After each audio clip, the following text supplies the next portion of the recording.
নমস্কাৰ মোৰ প্ৰিয় বন্ধু বান্ধৱীসকল লগতে মোৰ আই মাতৃসকল কেনে আছে আপোনালোক আজি মই আপোনালোকৰ ওচৰত কাণৰ বিষৰ ৰামবাণ উপায়ৰ বিষয়ে ক'ম কাণৰ বিষৰ সমস্যা বেছিকৈ সৰু ল'ৰা ছোৱালীৰ মাজত দেখা যায় কেতিয়াবা জ্বৰ বা কাহৰ বাবেও কাণৰ বিষ হয় বা কেতিয়াবা একমুখ হয় খোৱাৰ বাবেও কাণৰ বিষ হয়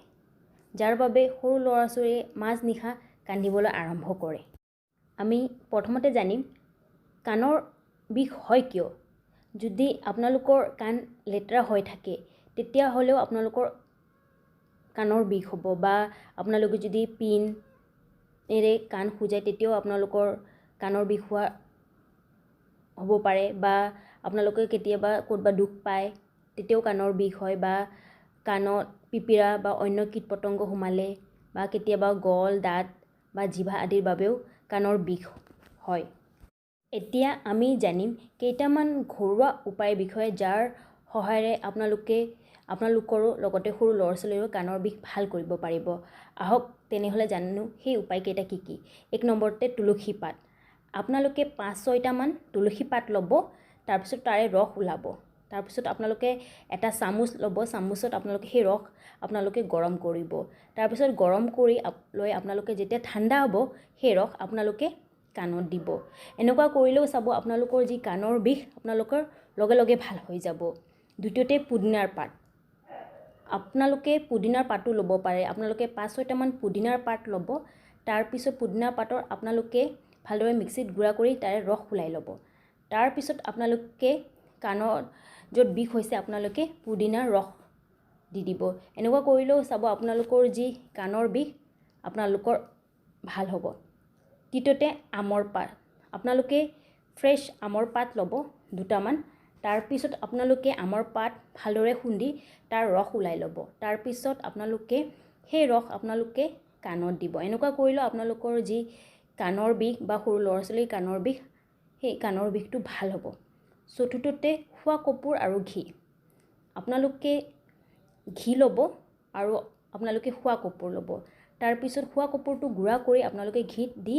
অলপমান গৰম কৰিব গৰম কৰি লৈ যেতিয়া ঠাণ্ডা হ'ব ঘি তেতিয়া আপোনালোকে তাৰে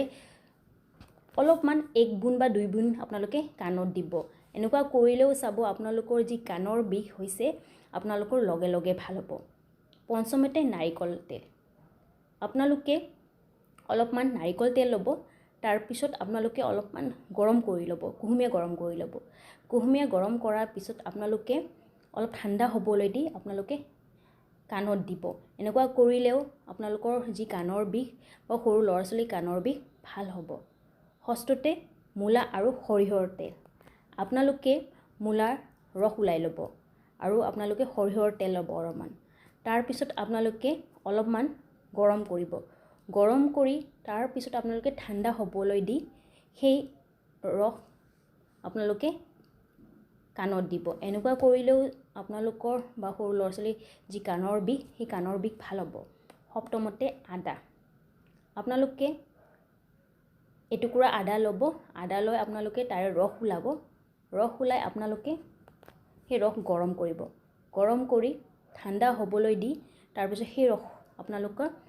2 বুন আপোনালোকে কাণত দিব এনেকুৱা কৰিলেও আপোনালোকৰ যি কাণৰ বিষ বা সৰু ল'ৰা ছোৱালীৰ কাণৰ বিষ একেবাৰে ভাল হ'ব এয়া আছিলে সৰু ল'ৰা ছোৱালীৰ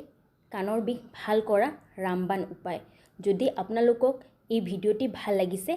বা আপোনালোকে এই উপায়কেইটা ভাল লাগিছে তেন্তে মোৰ চেনেলটো লাইক কৰিব কাৰণ আপোনাৰ এটা লাইকে মোক আগলৈ ভিডিঅ' বনাবলৈ উৎসাহ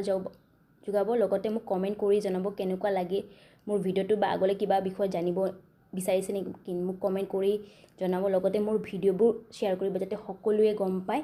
লগতে মোৰ চেনেলটো ছাবস্ক্ৰাইব কৰিব আৰু তাৰে ওচৰত থকা বেল আইকনখন প্ৰেছ কৰি দিব যাতে মই যেতিয়া ভিডিঅ' আপলোড কৰোঁ আপোনালোকে প্ৰথমতে পায় ধন্যবাদ